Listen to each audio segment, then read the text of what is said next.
क्यों क्रैश हुआ है आज टीसीएस का स्टॉक।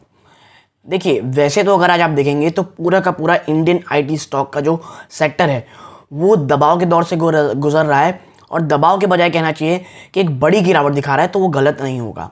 लेकिन इन तमाम गिरावट में अगर आप देखेंगे ना, तो टीसीएस ये बहुत ज़्यादा गिर रहा है दोस्तों। मैं ये वीडियो आप देखते हैं लगभग 1 सवा 1 बजे बना रहा हूँ दोस्तों। उस समय टीसीएस 3% से ज़्यादा की गिरावट दिखा रहा है, और जो एक बहुत बहुत तगड़ा सपोर्ट है दोस्तों, जो है 3100 टू 3150, उसके बीच में होवर अराउंड कर रहा है। और अगर बाजार जब तक क्लोज होता है उस वक्त तक अगर ये 3100 के नीचे क्लोज देता है, तो ये आप कह सकते हैं कि टेक्निकली टीसीएस थोड़ा वीक हो जाएगा दोस्तों। तो बात आज मैं करने वाला हूं टेक्निकल वीकनेस की, प्लस सीएलएसए ने इसके ऊपर बहुत अच्छी रिपोर्ट निकाली है, उसके बावजूद आज इसमें गिरावट दिख रही है। और जो उन्होंने रिपोर्ट निकाली है, टीसीएस का टारगेट बहुत ऊपर दिया दोस्तों उन्होंने। प्लस एक्चुअल रीज़न क्या है, या आप कह सकते हैं कि ऐसा हो क्या गया है कि इंडिया के आईटी सेक्टर या पूरे के पूरे आईटी स्टॉक्स लगातार गिरावट दिखा रहे हैं। कईयों को ये लगेगा कि जो यूएस है वहाँ पे जो बड़ी गिरावट हुई, रीज़न अगर आपको नहीं पता तो मैं आपको वीडियो के बीच में बताऊंगा और ये समझाऊंगा कि एक्चुअली डिस्काउंटेड क्या हो रहा है पूरे बाज़ारों में अभी, और टीसीएस कैसे अगर कोई गिरावट होती है तो एक बहुत बहुत ही शानदार मौका देगा इन्वेस्टमेंट का। क्योंकि देखिए, टीसीएस में इन्वेस्टमेंट नहीं करना ये तो मुझे समझ में नहीं आता। हाँ, चैलेंजेस कुछ हैं, मीडियम टू शॉर्ट टर्म आप देखेंगे कि टीसीएस में थोड़े पूरे आईटी सेक्टर में थोड़े इश्यूज दिखेंगे और टीसीएस भी उसे अछूता नहीं रहेगा। लेकिन मुझे लग रहा है टीसीएस वो निवेशक जो कह लीजिए काफ़ी हद तक डिफेंसिव जाते हैं, जिन्हें आप कह सकते हैं एसआईपी मूड के स्टॉक्स पसंद हैं, जो वीकली एक आईटी स्टॉक खरीदना चाहते हैं और जिनका पोर्टफोलियो काफ़ी बड़ा है, और जो टीसीएस जैसे कि देखिए ये है तो बहुत एक्सपेंसिव स्टॉक, 3000 रुपीज़ कोई एक बहुत सस्ते स्टॉक नहीं होते, लेकिन वैल्यू फॉर मनी मुझे लगता है इससे ज़्यादा अच्छा स्टॉक कोई नहीं देता दोस्तों, खास करके लॉन्ग टर्म में आप देखेंगे तो। नमस्कार दोस्तों, मेरा नाम है पिता मिश्रा और आज बात करने वाला हूं टीसीएस के ऊपर। देखिए, होता क्या है, यूएस के इन्फ्लेशन डेटा आते हैं और इन्फ्लेशन का जो डेटा आता है वो बाजार को बहुत ज़्यादा डराता है। डराता इस वजह से है दोस्तों कि जो यूएस जो फेड है वो जो इंटरेस्ट इंक्रीज करने वाले रहते हैं, उनका जो पोल है अगर आप देखेंगे वहाँ पे जो चलते हैं वो सीधा सीधा 1% की ओर शिफ्ट हो रहा था। यानी जहाँ 75 बेसिस पॉइंट को कह लीजिए बाजार 50 बेसिस पॉइंट को ऑलरेडी कह लीजिए डिस्काउंटेड कर चुका था, अचानक से वहाँ बस हो गया है 75 टू 1% बेसिस पॉइंट बढ़ाने का। और ये चीज़ बहुत ही ज़्यादा डराई पूरे के पूरे बाजार को, यूएस के बाजारों को, क्योंकि देखिए इंटरेस्ट बढ़ेगा, इकोनॉमी में स्लो डाउन और वही बहुत सीवियर स्लो डाउन आएगा।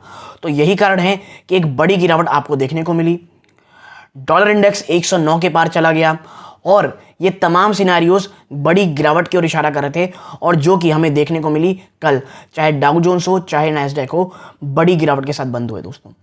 और जो हमारा जो आईटी सेक्टर है उसमें हम भले कुछ भी बातें कर लें, हम कह सकते हैं कि जो हमारी आईटी कंपनीज़ हैं वो यूरोप में बहुत ज़्यादा अपने आप को एग्रेसिवली बढ़ा रही हैं, वहाँ पे एक्विजिशंस कर रही हैं।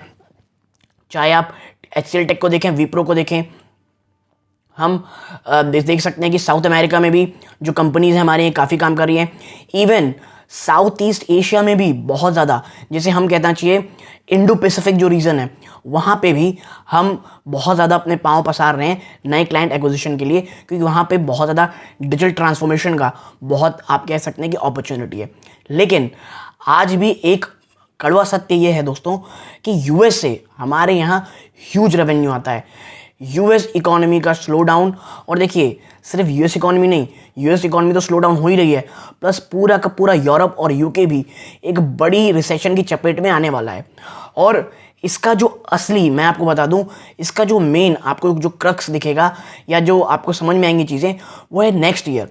आप देखें, अगर आप बाकी बड़ी कंपनियों की अगर आप कमेंट्री देखेंगे, चाहे वो टीसीएस हो, इन्फोसिस हो, एचसीएल टेक हो, किसी ने भी ये नहीं कहा है कि कहीं से ऑर्डर इन्फ्लो में कमी आई है या ऑर्डर डील्स जीतने में कमी आई है। इवन इन्फोसिस ने तो दूसरी बार भी दोहराया या बार बार कह रहे हैं कि भाई जो हमारे रेवेन्यू गाइडेंस है ना इस साल की, वो हम आराम से अचीव कर लेंगे।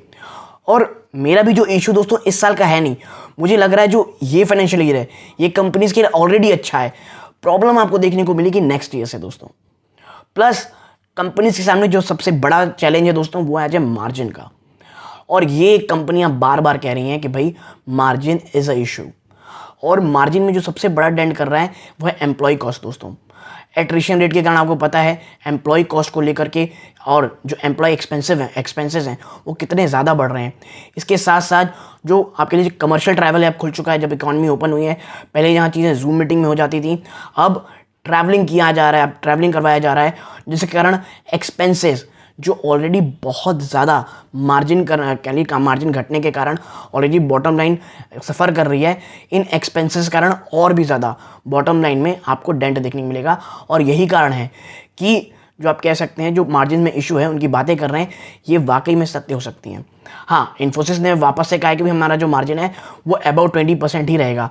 मेरे ख्याल से 21 से 23% के बीच की बात कह रहे हैं उन लोग इस साल के अंत तक। तो टीसीएस के साथ ये दोस्तों, क्योंकि सबसे बड़ा रेवेन्यू यूएस का टीसीएस से ही आता है, और टीसीएस जो कैपेबल है, बड़े आप कह सकते हैं, जो ह्यूज जो आईटी ट्रांसफॉर्मेशन के या आईटी प्रोजेक्ट को आप कह लीजिए बहुत ही आसानी से कंप्लीट करने का जो मादा टीसीएस के पास है, उतना ज़्यादा किसी और के पास नहीं है। हाँ, मैं मानता हूँ कि इन्फोसिस एक काफ़ी अच्छा वैल्यूएशन वाइज, अगर आप मुझसे पूछेंगे आईटी सेक्टर में सबसे अच्छा स्टॉक अभी कौन सा चल रहा है, तो मुझे लगता है दोस्तों ऑन वैल्यूएशन फ्रंट और जिस तरह से डील लगातार जीत रहे हैं और जिस तरह कॉन्फिडेंट मैनेजमेंट दिख रहा है, मुझे लगता है इन्फोसिस टीसीएस से ज़्यादा अच्छा है as a investment purpose current valuation में। लेकिन आप टीसीएस को आप कह सकते हैं कि लॉन्ग टर्म में टीसीएस मुझे लगता है आज भी और आने वाले समय में जिस तरह से जो इनोवेशन चाहिए, जिस तरह से आप कह सकते हैं इनोवेटिव मैनेजमेंट चाहिए, टीसीएस से अच्छा मुझे आज भी कुछ नहीं दिखता दोस्तों। और टीसीएस किन्हीं कारणोंवश अगर 3000 रुपीज़ का लेवल तोड़ के नीचे जाता है, वो बहुत ही ज़्यादा अच्छा लेवल होगा दोस्तों फॉर इन्वेस्टमेंट पर्पस। डिस्क्लोजर के रूप में मैं आपको सबसे पहले बता दूं कि मेरी या मेरी फैमिली मेम्बर की टीसीएस में कोई भी होल्डिंग नहीं है दोस्तों, ठीक है। हाँ, लार्ज कैप आईटी में कुछ स्टॉक्स हैं जो मेरे पास हैं या मेरी फैमिली मेम्बर के पास हैं, लेकिन टीसीएस मेरी या मेरी फैमिली मेम्बर के पास स्टॉक नहीं है दोस्तों। तो ये मैं अपनी तरफ से क्लियर कर दूं। और टीसीएस मुझे पसंद है, अगर ये 3000 के नीचे आता है तो it will be a definite bye.